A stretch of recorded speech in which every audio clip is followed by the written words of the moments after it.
Moving your entire life to another country sounds exciting until you realize you have to move everything you own. When we moved from the US to Canada, our biggest stress wasn't just immigration paperwork, it was our stuff. How do you move years of your life across the border? How much does it actually cost? And is PODS even worth it? In this video, I'm breaking down our real invoice, what we packed inside, and the exact process, especially the part no one explains clearly, because we spent over 6,000 USA dollars, and there are a few things I wish I knew before. Hello and welcome back to the channel. If you're new here, welcome. My name is Français, and on this channel I share video about moving and settling in Canada.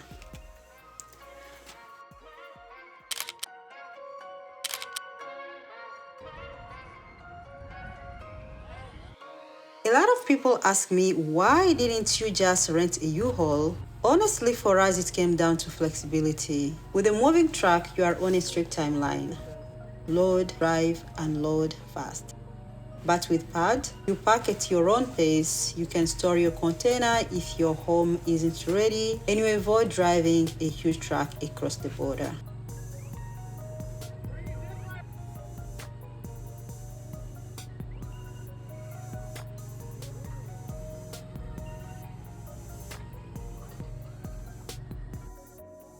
But here's a pro tip. Before you even buy boxes, call PODS. Don't rely only on the website. Their size estimates can be very misleading, as they manually calculate based on your home size. But the thing is, you can have a bigger house but fewer staff and vice versa.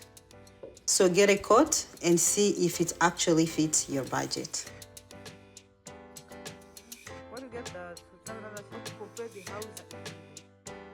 So let's talk about the numbers, because this is where it gets confusing. Moving from the US to Canada, you start paying in USA dollars and end in Canadian dollars. So first you pay for the delivery. As you can see, it was a little under 150 USA dollars. Then you have to buy the lock. Supposedly the lock is the best quality. It's a little under $15. And monthly rental, that comes up to 363 USA dollars. And yes, the clock starts immediately. As soon as they drop the container at your front door, they start counting for the monthly rental.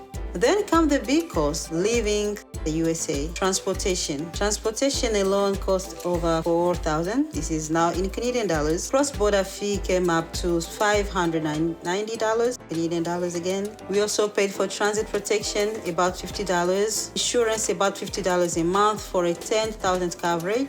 So in total, we spent over 6,000 USA dollars. But the good part is that you don't pay everything at once. It's spread out during the move.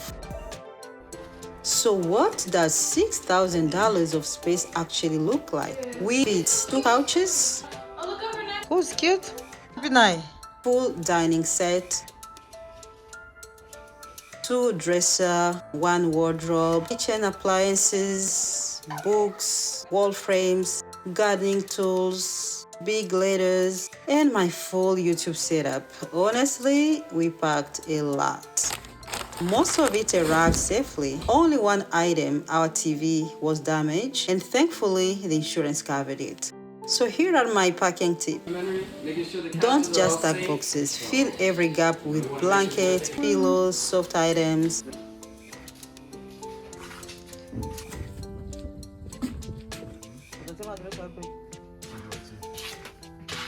I also use color-coded boxes, stickers for fragile items, and it's made unpacking in Canada so much easier.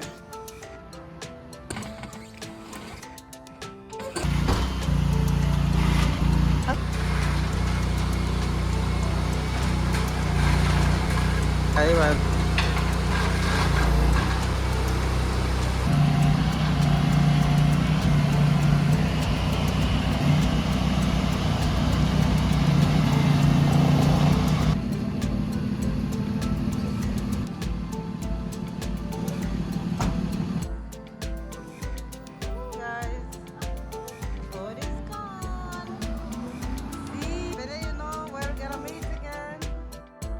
So here are some planning mistakes to avoid. Referring to the PODS checklist, one thing that can really catch you off guard is the HOA rules. Some neighborhoods will actually fine you if the container sits too long, so check before delivery. Also, PODS calculates costs using postal code. If you don't have your final address yet, use a general code for your destination city. But just know that your final price might change, and in some areas, PODS does not deliver directly, which means you may need a local moving company to bring your stuff from their warehouse. So let's now talk about the customs process. This is the step that can make or break your move. Canadian Customs. Here's what you need, and you can find it on PODS website under Moving Long Distance. First of all, you will need a few forms, including Good to Follow form. This must be handwritten and signed. You'll also need a simple explanation letter explaining who you are and why are you moving to Canada, who are you coming with. You'll also need copies of everyone's passport and your work permit or PR card. When we arrived in Canada, we presented all these forms of Good to Follow at our port of entry, which was at the airport, and everything got stamped. Then, luckily, PODS handled the rest. But I think in some cases, you may even need to go to clear customs for your container to cross the border.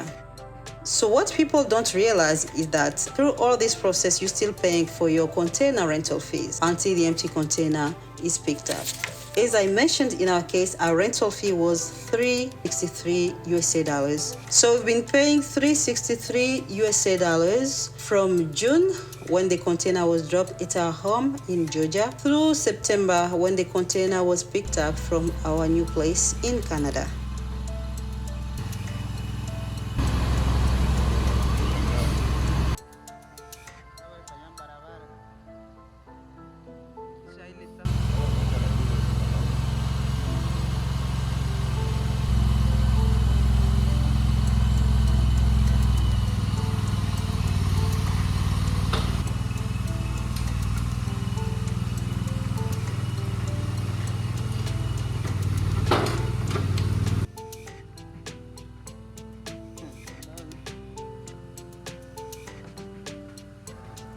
When we were finally settled, our container was shipped from the US to Canada. And when it finally arrived, it felt like we could finally breathe again.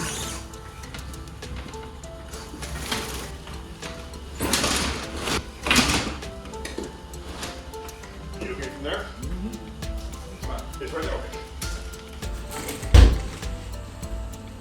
We unpacked slowly, organized everything, and little by little, it started to feel like home.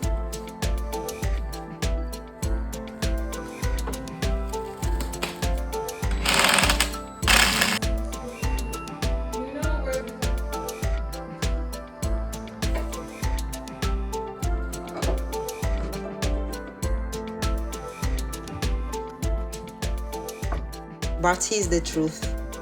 You don't need as much as you think you do.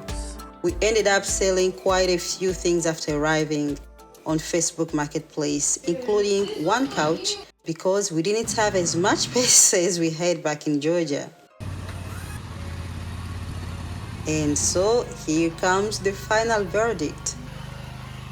PODS is worth it if you want flexibility, you don't want to drive long distance, you need storage time. But you have to manage the process yourself.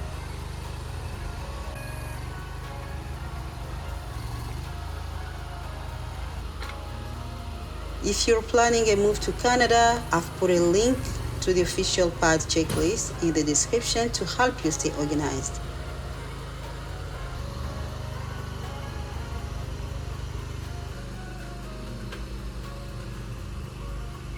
And if you want more real, honest tips about moving and settling in Canada, make sure you subscribe to the channel. This is the end of today's video. I hope to see you in my next one. Bye for now.